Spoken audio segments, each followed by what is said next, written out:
और कैसे हो सारे। आई होप बेटा आपकी तैयारी बहुत अच्छी चल रही होगी। लेकिन बेटा नीट के एग्जाम में जाने से पहले कुछ इन्फॉर्मेशन बहुत ज्यादा जरूरी हैं जो आपको पता होनी चाहिए। उसी के लिए मैं ये वीडियो लेकर आपके सामने आया हूँ।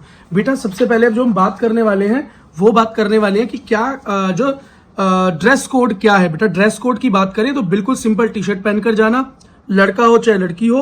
जैसे मैंने पहन रखी है जिसपे कुछ भी नहीं लिखा हुआ, कोई प्रिंट नहीं होना चाहिए, पॉकेट्स भी नहीं होनी चाहिए। और बेटा नीचे जो ट्राउजर पहनो वो भी ऐसा ही होना चाहिए, इसमें ज्यादा जेब वगैरह ना हो। तो एक सिंपल आपको अगर पजामा या ट्रैक पैंट मिले तो वो ज्यादा अच्छा रहेगा आपके लिए। ज्यादा जेबों वाली पैंट ये सारी चीजें मत लेकर जाना, इशू हो आपके साथ अच्छी बात नहीं है।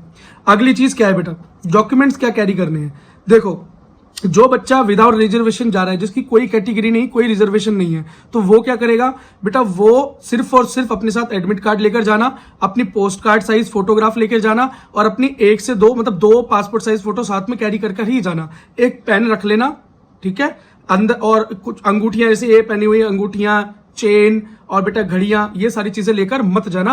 वाटर बोतल लेकर अंदर जा सकते हो और वैसे ही वैसे वाटर तो वहां पर मिल जाता है, अगर नहीं भी लेके जाना चाहते हैं तो कोई दिक्कत नहीं है। ज्योमेट्री बॉक्स वगैरह कैरी करने की कोशिश मत करना। आधार कार्ड बेटा जरूर लेकर जाना। अगर आधार कार्ड के अंदर बहुत ज्यादा पुराना फोटो है तो कोई ऐसा आईडी प्रूफ लेकर जाना जिसमें तुम्हारा लेटेस्ट फोटो हो या कुछ ऐसा फोटो हो जो कि मैच कर रहा हो। ठीक बेटा, अपने एडमिट कार्ड पर जो फोटो लगाना वो वही लगाकर जाना और अपने साथ भी वही कैरी करना, अपने पोस्ट कार्ड साइज में भी और नॉर्मल साइज में भी, पासपोर्ट साइज में भी बेटा, जो कि आपने अपने फॉर्म फिलिंग के दौरान लगाया था। ये बेटा बहुत इंपॉर्टेंट जानकारी है। और वो बच्चे जो कि रिजर्वेशन कैटेगरी से जा रहे हैं, जैसे कि ईडब्ल्यूएस का सर्टिफिकेट लगाया, जिसने SC ST OBC का लगाया है, तो बेटा उनको अपना सर्टिफिकेट लेकर जाने की जरूरत तो नहीं है, पर फिर भी बेटा सावधानी के लिए अपने सर्टिफिकेट की एक फोटोकॉपी लेकर चले जाना। ठीक, वो बच्चे जिन्होंने सेल्फ डिक्लेरेशन लगाया है, मतलब जिनका सर्टिफिकेट ओल्ड डेट का है, न्यू डेट का सर्टिफिकेट नहीं था, पुराना था, रिन्यू नहीं हो पाया अभी, तो वो रिन्यू कराने के प्रोसेस में उन्होंने डाल दिया है। तो वो जो सेल्फ डिक्लेरेशन का फॉर्म आपने डाला था बेटा, नीट के टाइम पे अपलोड किया था सर्टिफिकेट की जगह, उसकी फोटोकॉपी लेकर चले जाना। या बेटा आपने जो अप्लाई किया हुआ है और कुछ भी नहीं है आपके पास, तो जो पुराना सर्टिफिकेट है उसी की कॉपी लेकर चले जाना। वैसे मांगते नहीं है पर फिर भी लेकर चले जाना प्रिकॉशन के तौर पे। लेकिन बेटा वो बच्चे जो PWD से बिलोंग करते हैं उनके लिए जानकारी बहुत ज्यादा जरूरी है कि उनको अपना डिसेबिलिटी सर्टिफिकेट जो कि UDID कार्ड, UDID वाली वेबसाइट पर मिलता है, जो डिस्ट्रिक्ट हॉस्पिटल से इशू हुआ है बेटा, वो लेकर जाना जरूरी है। ओरिजिनल ही साथ में कैरी करें और आईडी प्रूफ जो भी है वो भी बेटा ओरिजिनल ही साथ में कैरी करें। फोटोग्राफ ले जाना, फोटोकॉपी ले जाना चाहते हो तो लेकर जाओ, लेकिन बेटा लेकर जाना जरूर ओरिजिनल साथ में। और जो भी डिसेबल पर्सन है बेटा, डिसेबिलिटी लगी हुई है, तो वो अपना डिसेबिलिटी सर्टिफिकेट ओरिजिनल लेकर जाए, साथ में एक फोटोकॉपी भी करवा ले तो अच्छी बात है। दूसरी चीज बेटा, जो बच्चे स्क्राइब फैसिलिटी जिन्होंने ली है, स्क्राइब की फैसिलिटी जिन बच्चों ने ली है बेटा, इस वीडियो के एंड तक बने रहना। मैं ये भी बताने वाला हूं कि आपको एडमिट कार्ड किस तरीके से फिल करके लेकर जाना है, वो भी बहुत जरूरी है। कहीं आप गलती ना कर दो, क्योंकि फिर सेकंड चांस वहां पर नहीं मिलेगा आपको एक बार एंट्री होने के बाद। तो ये बहुत इंपॉर्टेंट है, अपने 2-3 मिनट इस वीडियो को दो। तो स्क्राइब वाले बच्चों के लिए मैं बता दूं जिन्होंने स्क्राइब फैसिलिटी ली है। स्क्राइब फैसिलिटी बेटा ये फैसिलिटी होती है कि अगर आप अपना एग्जाम खुद नहीं लिख सकते, आप बेटा OMR शीट को नहीं भर सकते, लेकिन पढ़कर किसी को इंस्ट्रक्शन दे सकते हो कि आप ये भर दीजिए। तो आप इस तरह से डिसेबल हैं, आपको इस तरह की कोई प्रॉब्लम है, हाथ में फ्रैक्चर है या जो भी प्रॉब्लम्स आपको आई है, तो आप ये आपने क्या नीट के एग्जाम के फॉर्म भरते हुए अपने स्क्राइब की फैसिलिटी पर यस किया होगा। तो बेटा याद रखना कि ऐसा नहीं है कि आप किसी भी बंदे को लेकर चले जाएंगे कि ये मेरा स्क्राइब है जी, इसको एक्सेप्ट कर लो। वो एक्सेप्ट नहीं करेंगे, क्योंकि बेटा नीट का जो बुलेटिन है उस बुलेटिन में साफ साफ बेटा एक फॉर्म दिया हुआ है। उस फॉर्म में बेटा लिखा हुआ है कि आप पहले अपने डिस्ट्रिक्ट हॉस्पिटल जाएंगे जहां से आपने सर्टिफिकेट बनवाया था, फिर वहां से बेटा जो वहां के CMO है, चीफ मेडिकल ऑफिसर, या बेटा हाईएस्ट रैंक जो वहां पे डॉक्टर होंगे, रेसिडेंट, सीनियर रेसिडेंट, या जिन्होंने आपका सर्टिफिकेट बनाया सीधा वो मिल जाए तो अच्छी बात है। तो आप बेटा उस पर्सन को साथ में लेकर जाएंगे और खुद भी अस्पताल जाएंगे और आपके डॉक्टर को बताएंगे कि मुझे नीट के एग्जाम में ये स्क्राइब फैसिलिटी के लिए एज ए स्क्राइब चाहिए। तो उनकी ID, उनकी फोटोग्राफ और एक फॉर्म भरा जाएगा जिसको अटैच करेंगे वहां के डॉक्टर्स, वही जिसकी मैं बात कर रहा हूं। और वो फॉर्म बेटा आपको साथ में लेकर जाना होगा कल, तभी एग्जाम में आपके स्क्राइब को एंट्री मिलेगी, नहीं तो एंट्री नहीं मिलेगी। और बस इस बात को बेटा गांठ मार लो और इस बात को समझ लो। अब वो फॉर्म जिन बच्चों ने बनवा लिया है तो अच्छी बात, और जिन बच्चों ने नहीं बनवाया है और अभी भी उनके पास टाइम है, खुद तो ना जा सके कोई बात नहीं, पेरेंट्स को भेज देना, या कोई आपके बिहाफ पे अस्पताल जा सके तो चले जाना बेटा, अगर स्क्राइब बहुत जरूरी है तो। और अगर नहीं है तो फिर अपना टाइम वेस्ट ना करें, पढ़ाई में ध्यान दें। तो मैं आपको बेटा एक बार दिखा देता हूं वो फॉर्म कैसा है और कहां मिलेगा। ये बेटा वो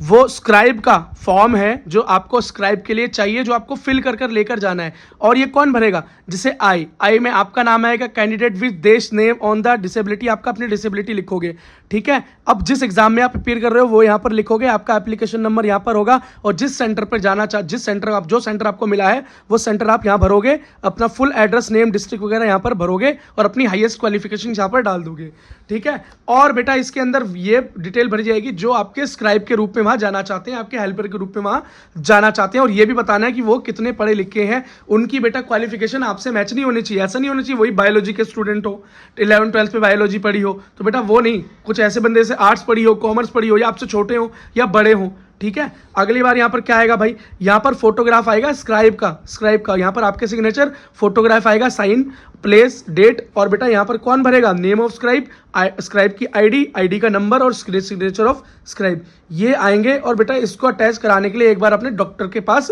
चले जाना, तो वहां पर जब वो डाल देगा तो अच्छी बात है। अगर बिल्कुल आप बेटा अस्पताल भी जाने में असमर्थ हो, नहीं अगर जा पाए, तो कोई दिक्कत नहीं है बेटा, इसको खुद ही घर पर फिलअप कर लेना। और इतनी बातों का ध्यान रखना कि जो भी आप यहाँ मेंशन कर रहे हो वो बात झूठी या गलत ना हो।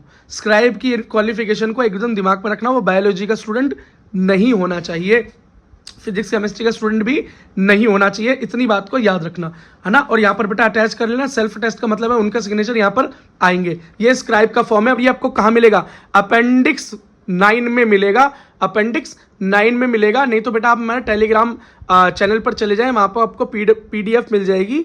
क्या मिल जाएगी बेटा? पीडीएफ मिल जाएगी। वहां पर ये आपको मिलेगा लगभग 103 पेज नंबर पर मिल जाएगा, 102, 103, 104 पर आप सर्च करेंगे तो बेटा यहाँ पर letter of undertaking of a scribe आपको मिल जाएगा। इस फॉर्म को फिलअप किए बिना लेकर मत जाना स्क्राइब को, नहीं तो एक्सेप्ट नहीं होगा स्क्राइब, ठीक है बेटा। तो अभी आपने देखा बेटा स्क्राइब का जो फॉर्म है वो किस तरीके से भरना है, लीगैलिटीज क्या क्या है उसकी, और अगर किसी मजबूरी में नहीं जा पाए अस्पताल तो कोई दिक्कत नहीं है, एक्सेप्ट हो जाओगे आप, आपका स्क्राइब भी एक्सेप्ट हो जाएगा। लेकिन स्क्राइब की कंडीशंस मैंने आपको बता दी हैं, और फॉर्म को ऐसे ही फिलअप करके जाना। याद रखना इस फॉर्म के बिना जाओगे स्क्राइब की एंट्री नहीं हो पाएगी, बहुत पछताना पड़ सकता है बेटा, जिंदगी का सवाल है, लाइफ पूरी लाइफ डिपेंड करती है आपकी अभी इस वक्त पर, ठीक है। अब बेटा मैं आपको बताने वाला हूं कि एडमिट कार्ड जो आपका नीट का है उसे किस तरीके से फिलअप करके जाना है। सिर्फ 1 और मिनट मुझे दो और उसके बाद आप अपनी पढ़ाई में लग जाना।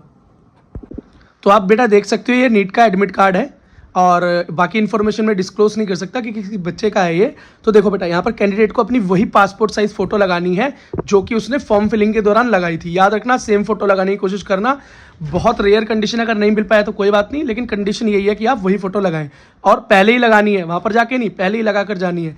यहाँ पर बेटा कैंडिडेट के लेफ्ट हाथ, उल्टे हाथ के अंगूठे का थंब इम्प्रेशन, ठीक है, ये उल्टा हाथ का अंगूठा, इसका थंब इम्प्रेशन यहाँ पर लगाना है, ठीक है बेटा। अच्छा, और ये तो इन्विजिलेटर आपका एग्जाम के टाइम पर ही भरेगा, तो इसे छेड़ने की जरूरत आपको नहीं। आप जो बेटा अपना एडमिट कार्ड निकलवाने वाले हो, कोशिश करना कि बेटा आप कलर में निकलवा लो, है ना। कलर में निकलवाओगे तो फोटो की क्लैरिटी में कोई दिक्कत नहीं रहेगी, तो पहचानने में परेशानी नहीं होगी, क्योंकि बेटा ये यहाँ पर ना नीट की कुछ चेकिंग थोड़ी सी स्ट्रिक्ट लेवल पर रहती है आजकल। यहाँ पर बेटा आपको अपना पोस्ट कार्ड साइज फोटो निकलवाना है, सेम वही फोटो जो आपने बनवा रखा है, किसमें, अपने पासपोर्ट साइज का फोटो है, वही पोस्ट कार्ड साइज में निकलवा कर यहाँ पर बेटा चिपका कर अटैच कर लेकर जाना है। अब बेटा ये आपके एडमिट कार्ड का 3rd पेज है, और याद रखना बेटा तीनों पेजेस निकाल कर लेकर जाना, तीनों पेजेस निकाल कर लेकर जाना। ये मत सोचना कि ये तीसरा पेज किस काम आएगा, पता नहीं किस काम आने वाला है बेटा, पर सीधी सी बात है कि आपको साफ साफ यहाँ पर इंस्ट्रक्शंस हैं। देखो पहली पढ़ो, कैंडिडेट को बेटा सबसे पहले तो टाइम पर सेंटर पर पहुंचना है एडमिट कार्ड के साथ। बेटा टाइम या गेट क्लोज होने के बाद किसी को अंदर अलाउ नहीं किया जाएगा, और किसी को बेटा टाइम खत्म होने से पहले बाहर जाने की भी इजाजत नहीं मिलेगी, ठीक है बेटा, इतनी सी बात को याद रखना। अच्छा, एक चीज देखो कि सारे कैंडिडेट्स को बोला गया है कि अपना एडमिट कार्ड आराम से डाउनलोड कर लें, और बेटा उसके अंदर 3 पेजेस हैं, कितना, 3 पेजेस हैं, और मस्ट डाउनलोड ऑल 3 पेजेस, तीनों के तीनों पेजेस को डाउनलोड करना बहुत जरूरी है। तो बेटा ये रिस्क मत लेना, एक पेज को कम डाउनलोड कर मत जाना। और बेटा यहाँ पर साफ साफ लिखा हुआ है कि बच्चा क्या अंदर लेकर जा सकता है, सिर्फ पर्सनल वाटर बॉटल ले जा सकता है अगर ले जाना चाहता है। तो अगर आप पानी की बोतल ले जाना चाहते हो तो ले जा सकते हो, छोटी बोतल कैरी कर लेना, वैसे पानी वहां अंदर भी आप मांगोगे तो पीने को मिल जाता है, ठीक है बेटा। एक चीज, अगर आप बेटा पीडब्ल्यूडी सर्टिफिकेट आपने लगाया है या आपने स्क्राइब बोला है, तो स्क्राइब के लिए मैंने पहले इस वीडियो में बता चुका हूं, और पीडब्ल्यूडी सर्टिफिकेट के लिए बता चुका हूं कि लेकर जाना जरूर, अगर नहीं लेकर गए तो वहां पर बेटा एग्जाम में बहुत ज्यादा दिक्कत भी हो सकती है। आईडी प्रूफ बेटा वैलिड आईडी प्रूफ होना चाहिए। वैलिड मतलब ओरिजिनल लेकर जाना, फोटो कॉपी पर रिलाय मत करना। बहुत ज्यादा आईडी धुंधली हो या आईडी पर फोटो नहीं दिख रहा हो तो उस वैसी आईडी को लेकर जाने की कोशिश मत करना। अगर बेटा 2-3 आईडी इसी तरीके की है तो 2-3 आईडी ले जाना, कोई दिक्कत नहीं है। ज्यादा आईडीज अंदर कॉपी ले जा सकते हो, जो लग जाएगी उसे लगा देंगे, बाकी को छोड़ देंगे। जैसे कि आपका वोटर आईडी लग सकता है, जैसे आपका आधार कार्ड लग सकता है, जैसे आपका बेटा कुछ केसेस में डीएल को भी ले लेते हैं, नहीं तो अगर आपने पैन कार्ड बनवाया तो वो भी एप्लीकेबल है, पर आधार कार्ड से काम हो जाता है मोस्ट ऑफ द केसेस में, मोस्टली। ठीक है बेटा, तो इस बात को बिल्कुल ध्यान रखना। और पासपोर्ट साइज फोटो जो है, पोस्ट कार्ड साइज और पासपोर्ट साइज बेटा वो भी एक्स्ट्रा एक कैरी करके रहना। पासपोर्ट साइज तो कम से कम 2 अपने साथ लेकर जाना। पैन एक रख लेना, वैसे वो अंदर जाने नहीं देते पर फिर भी रख लेना इन केस आपका मन करे तो, क्योंकि पैन कोई ऐसी बड़ी चीज नहीं है कि आपका एग्जाम कैंसिल होने वाला है, पर कोई दिक्कत नहीं है। ठीक है, कोई भी पर्सनल बिलोंगिंग अंदर ले जाने के लिए कोई जरूरत नहीं है। ठीक है ना, और पूरे पेपर पर कहीं भी रफ वर्क करना नहीं। रफ वर्क के लिए बेटा अलग से क्या रखा है, स्पेस दिया होगा बुकलेट के अंदर ही, वहीं पर ये काम करना है। ठीक है बेटा, अच्छा कोई भी बीच में ब्रेक नहीं होने वाला, याद रखना कोई भी एग्जाम में ब्रेक नहीं होगा। बस बेटा इतनी सी बात याद रखना। और जिस बंदे को स्क्राइब की फैसिलिटी मिली हुई है वो 1 घंटा 5 मिनट एक्स्ट्रा अवेल कर सकता है, और बाकी जिसने ये फॉर्म नहीं भरा बेटा वो एक्स्ट्रा 1 घंटा 5 मिनट अवेल करने के लिए एलिजिबल नहीं। अगर आप बेटा पीडब्ल्यूडी स्टूडेंट हो और आपको दिया जाए कि आप कर ले तो कर लेना, वैसे अलाउड नहीं होगा। तो बेटा इस वीडियो के अंदर मेरे को जितनी भी ज्यादा जरूरी चीजें मुझे लगी, जो मुझे बता देनी चाहिए थी आपको एग्जाम से पहले, कुछ इन्फॉर्मेशन आप बिल्कुल अच्छे से जानते हो, लेकिन कुछ इन्फॉर्मेशन आपको जरूर ऐसी आज अभी पता चली होगी जो आपको नहीं पता थी कि वो बहुत जरूरी है।